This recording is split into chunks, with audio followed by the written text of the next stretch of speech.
Hey, my name's Lucy, and I work for Women's Health Tasmania, and I want to welcome you to Meditations with Valerie.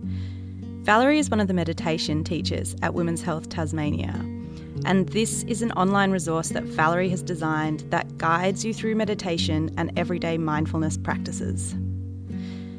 In them, Valerie guides you through meditations, and she also explains some of the neuroscience that underpins why meditation and mindfulness is so good for our brains, our bodies, and our well-being. There are introductory discussions, longer guided meditations, and contemplations that will help you feel grounded, connected, and relaxed. If you ever have any questions or feedback about these meditations, why not get in touch with us, Women's Health Tasmania. Anyway, that's enough from me. I'll hand over now to Valerie. Enjoy.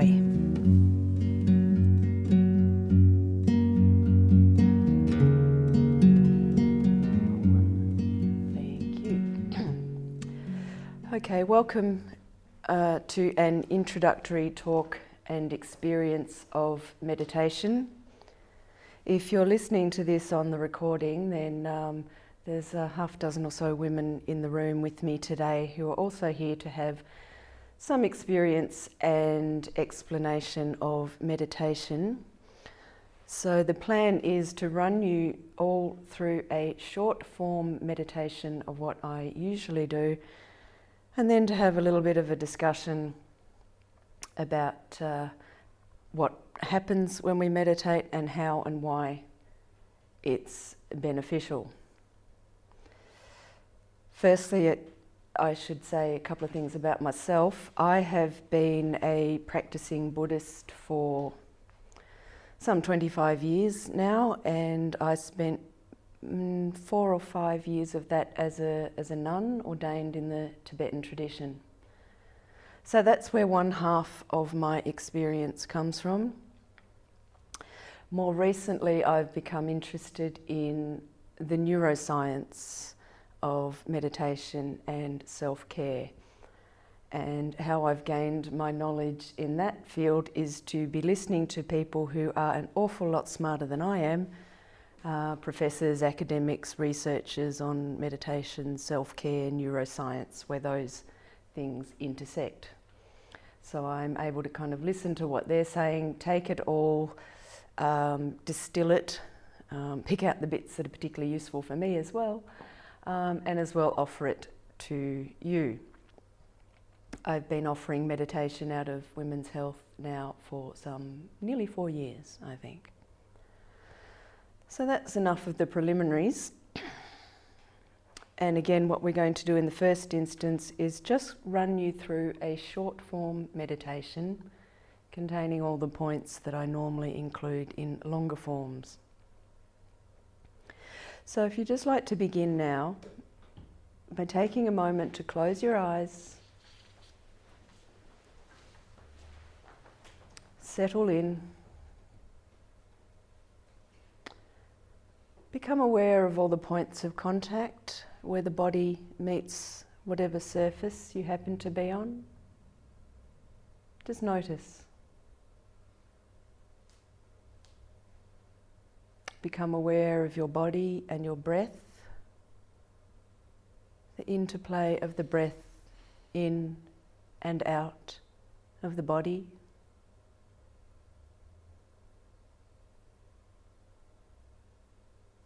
And just take a moment to acknowledge that for the next little while, there's nowhere to go and there's nothing to do but breathe and be still and present to your own experience. Breathe and be still.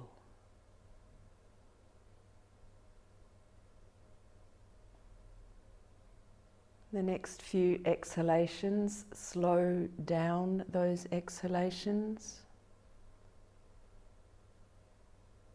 This is often a key way that we can begin to find our way back to the stillness and calm that is always within us, but gets covered over with the busy mind and the busy life. Slow down and settle.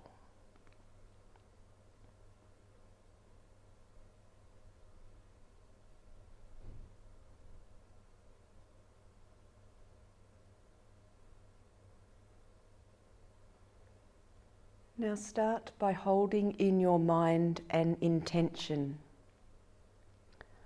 It's important to find the words that would answer the question for you, why do I wish to meditate? Or what do I wish to achieve from acts of self-care? Find those words. Hold them clearly in your mind.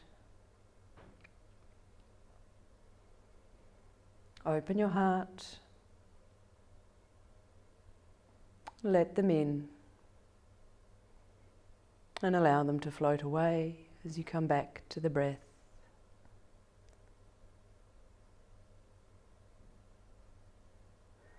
We'll do a brief scan through the body. Soften your face, your brow, your cheeks, your jaw. Let your tongue be loose and heavy in the base of your mouth. And just pay attention to that sense of your face at rest.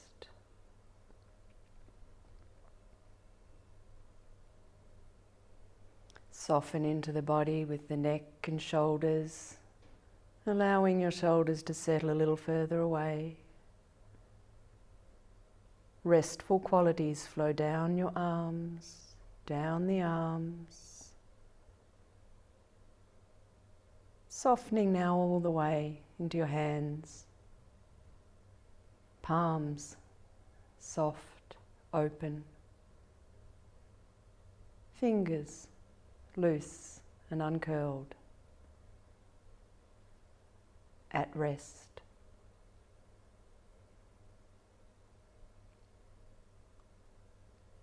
Softening into your upper body, between the shoulder blades, back of the ribs,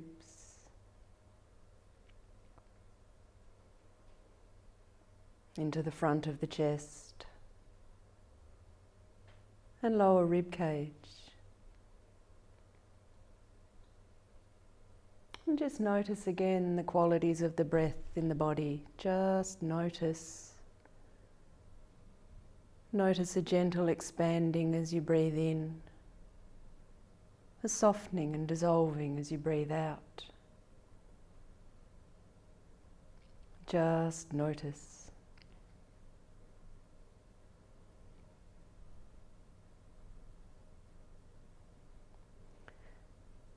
Bring your awareness to your heart center, and without any story or judgment, just pay attention to any sensations you notice. Just let them be there.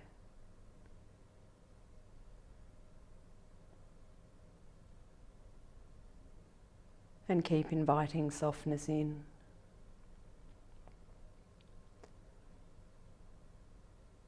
Bringing your awareness to your solar plexus at the base of the rib cage at the front. And again, pay attention to the sensations. No judgment, no story.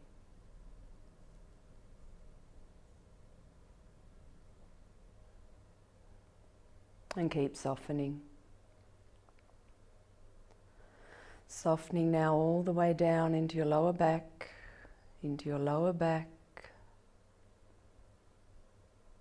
and belly. Once more, pay attention to the sensations. Just let them be there. Just notice.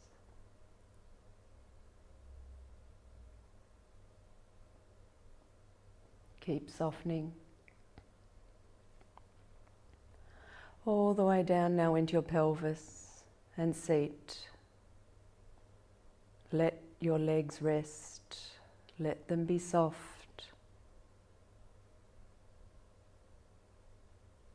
And let that softness flow down your legs, calves, ankles, and feet. Toes loose, uncurled, feet simply resting.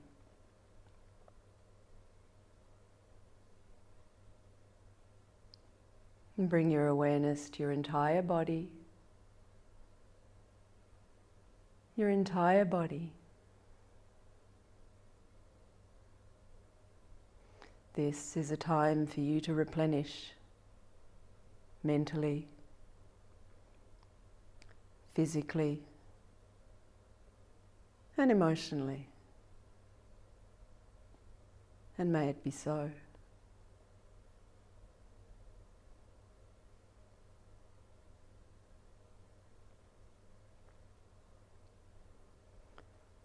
Bring your awareness now to your breath, the natural inflow and outflow of the breath, paying attention to all the rhythms and sensation of the breath coming in through the nose, down the throat, all the way into the belly, noticing that little pause, and then following the breath as it leaves the body. And when you notice your mind has wandered, gently let go of the thoughts and come back to attending to your breath.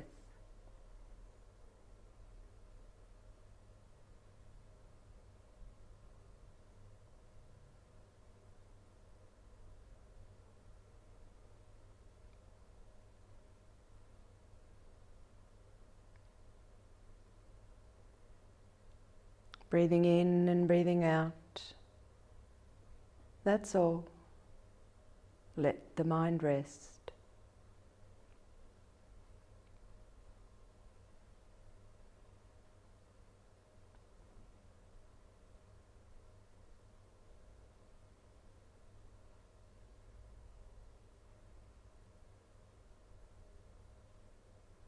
Let go of the thoughts. Just let them go. Come back to the breath.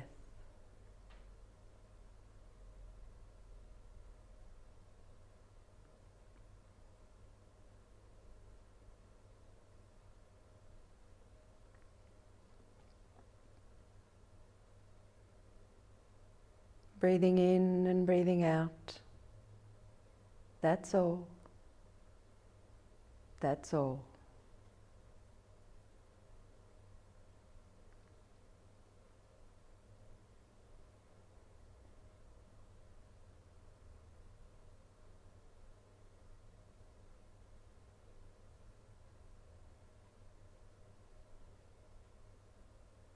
Nowhere to go.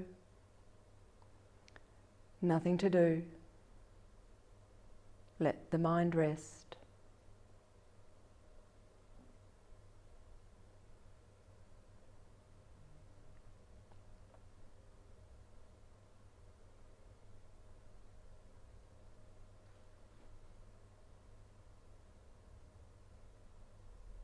Just breathe and be still.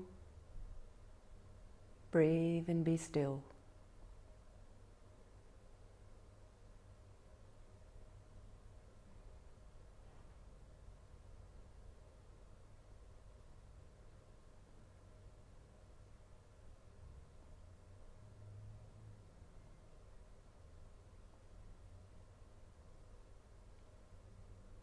Let go of the thoughts. Just let them go.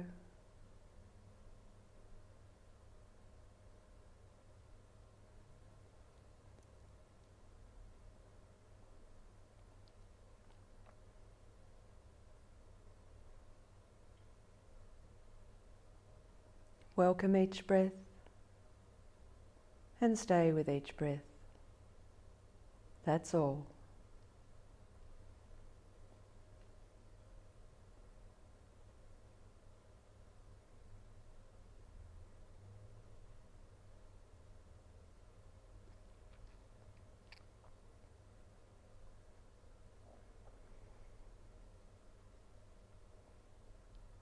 Now bring your awareness back to your body and noticing all the points of contact where the body meets the surface you're on.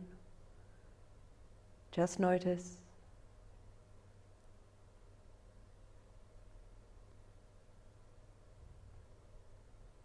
Feel where your clothes are touching your skin.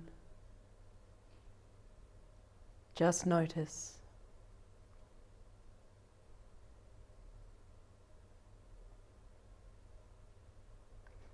Feel where the air is touching your skin. Just notice.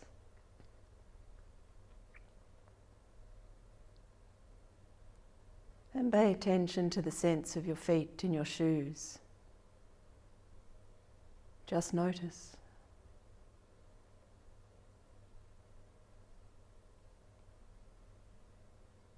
Bringing your awareness once more to your entire body.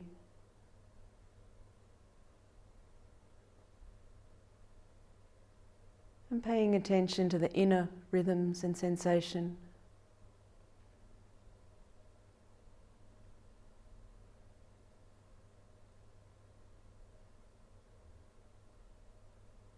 And becoming aware of your body and the points of contact.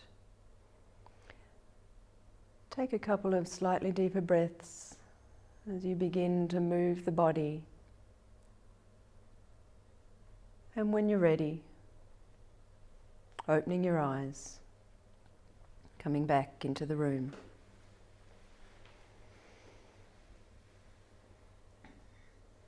And yes, even have a bit of a wriggle.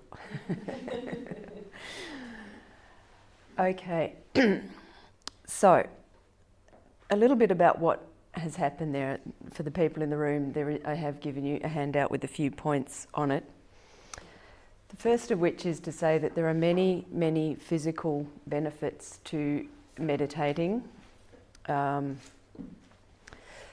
a lot of research showing things like reduced blood pressure, improved immune response, improved sleep, reduced levels and experiences of anxiety and depression. And all of that comes simply by sitting down and paying attention to the breath in that very focused way. Now, a few details as to how and why all of those things are coming to benefit you. Let's start by thinking about the intention part of the meditation. Intention exists in a part of our brain, if you will. There's a little part of the brain that fires up when we consider our intention. And it's in our higher order, our higher mind, if you will, in our prefrontal cortex. So it's like a little muscle that we get to exercise whenever we focus on an intention. And when we're setting an intention with things like meditation, and when I'm asking you to do things like be gentle with yourself, that can be difficult. We don't always have the capacity for ourselves, and it's very, very common for us to have a harsh voice or to feel that we don't deserve the kind of care and attention that we're trying to offer ourselves. So intention helps us to lean into more kindness, and it gives us a bit of a roadmap, a plan, a reminder from time to time. So it's a good part of the brain that you can exercise. That's a little bit about intention. Now the body scan, and just focusing our attention on the breath helps us to begin to drop out of our chatterbox mind. The chatterbox mind runs the show pretty much from the moment we wake up until the moment we go to bed. Have you noticed? Yeah, we've all noticed that. It's called the default network. And a reason why it's called the default network is because it operates on pre-programmed habits and patterns. They're often the same habits and patterns that we had yesterday, the day before, and the day before. It's like we wake up in the morning, hit the go button on that program, that part of the brain, and it just runs. There are some things about that part of that network in the brain that are not very helpful. It has an inbuilt bias towards negativity. Okay, now a lot of these things make sense in the light of evolution. Okay, it helps us to protect, it helps to preserve our life because when we're out there in the world, and when we were in our earlier parts of our evolution, when we were, out on the African savannah, if we weren't paying attention to the negative things, it could likely kill us, eat us. You see what I mean? It was very important for our survival to be able to pay attention to negativity. So the way negative information comes in and the way we process things often has that built-in, what's the risk, where's the harm, why should I worry? Again, you'd be familiar with that, yeah? This part of the brain can get very judgmental. Parts of it will fire up when we are judging ourselves, and other parts of this network will fire up when we're asked to judge, when we're judging others. So judgmental, negative, and another key point to remember is that in the absence of information, it will make stuff up. You've noticed. Yeah. It's a story-making mind with a bias towards negative information. All of which means it can take us into a place of contraction, where we will withdraw from opportunities rather than go and seek out new opportunities. Yeah. So it's really helpful if we can learn to unhook ourselves using our higher mind, to unhook ourselves from that default network, because we operate in that default network somewhere between 50 to 80% of the time. Yeah. And with all of those characteristics, we can see how it's not necessarily such a helpful part. So the capacity to unhook from the story-making mind means we can learn to have a little bit more detachment in our daily awareness. So if we're doing a meditation practice, then that's like building up two very different muscles in our mind, if you will. There's the muscle that notices the mind has wandered, and then there's the muscle that brings the mind back to the breath. Now, when we're building up the capacity with those two muscles, that means that when we get off the meditation cushion and go out into the world, we've also developing that capacity to do that same thing when we're out in the world. So when we're in stressful situations or just having the busy life, just being able to step back, step out of that particular way of thinking and expand into a different type of awareness means that the practice comes out into the world, and then that leans into what we might be thinking of as mindfulness. Yeah. Yes, this is the other thing. So let's go back to the body scan. So remember that when we're living in this default network part of the brain, we're basically living from the neck up, aren't we? We're not very connected with our body because we've got the busy life and we go, but we're also operating in a part of our brain that just exists in one small area. So we're losing connection to our body. You'd be surprised at how often your breathing becomes very shallow, or perhaps you might even be holding your breath. So being able to drop our awareness back into the body and track those rhythms and sensations in the body, and going through the body scan is a part of that, because the areas that I asked you to pay particular attention to along the way, I mentioned the heart center. Now, in spiritual and alternative conversations, you understand what I mean when I say the heart center, yes?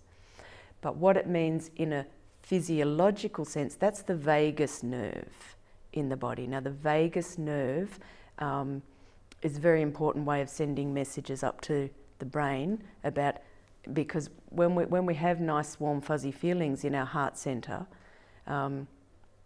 that's the vagus nerve basically in a primitive way saying, this is okay, you can approach this is good, okay? But when we feel that sense of contraction in the heart center, then that's our body's primitive way of saying, this is bad, I need to withdraw, protect myself. These parts of our brain and body existed before we had language. So it's about learning to get some of the communication coming from our body to our brain, because so often what we're doing instead is running out of this chatterbox mind with all of the stories. We're running, we're getting the stories, we're getting a top-down communication. And that's not necessarily the same communication that our body is trying to send us from the body up to the brain. Our heart has neurons in it, okay? Our belly has neurons in it. So these are other, we talk about the belly as being the gut, the second brain, because there's enough, there's neurons in that. So it's about getting, does that make sense? We're getting that feedback from the body. And when we learn to drop the stories, we're getting a more clear sense of that communication. Okay, because the stories are often very different. The stories are, again, that top-down, instant, sort of pre-programmed idea about what's going on.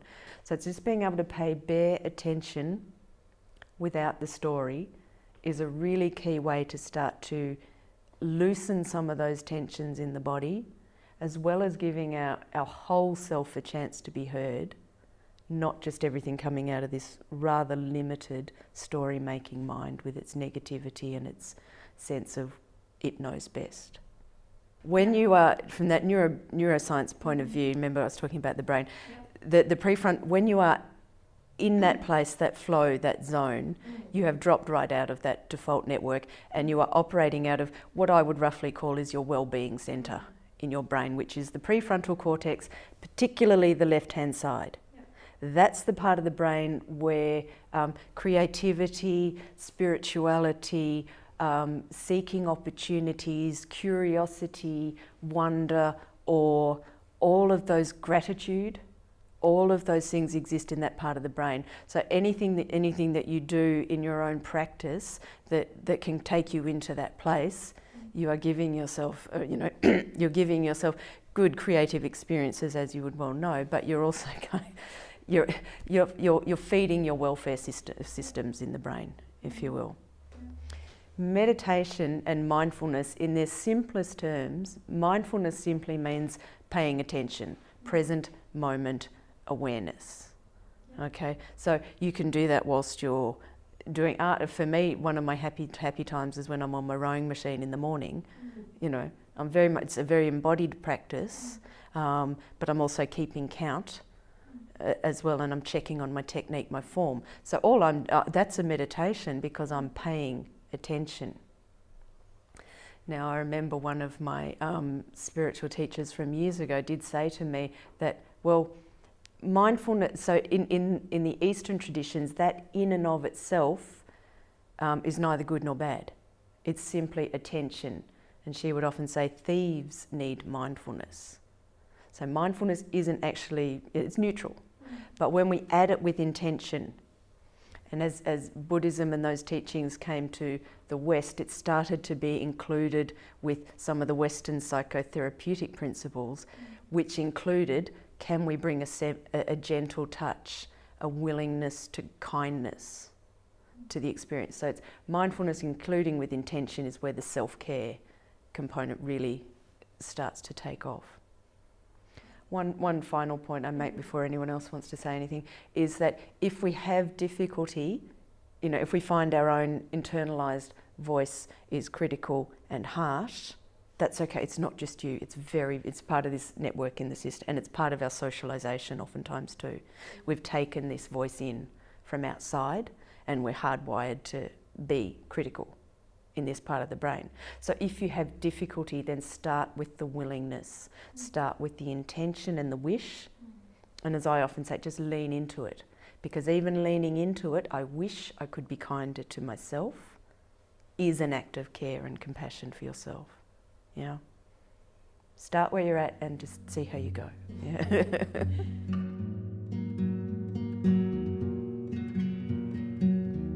Hey, welcome back. Thanks for listening to Meditation with Valerie. Mindfulness meditation is part of the health promotion work that we do at Women's Health Tasmania. To find out more about Women's Health Tasmania or to connect with our weekly meditation classes, go to our website or track us down on Facebook or Instagram. We hope you've enjoyed listening to Meditations with Valerie.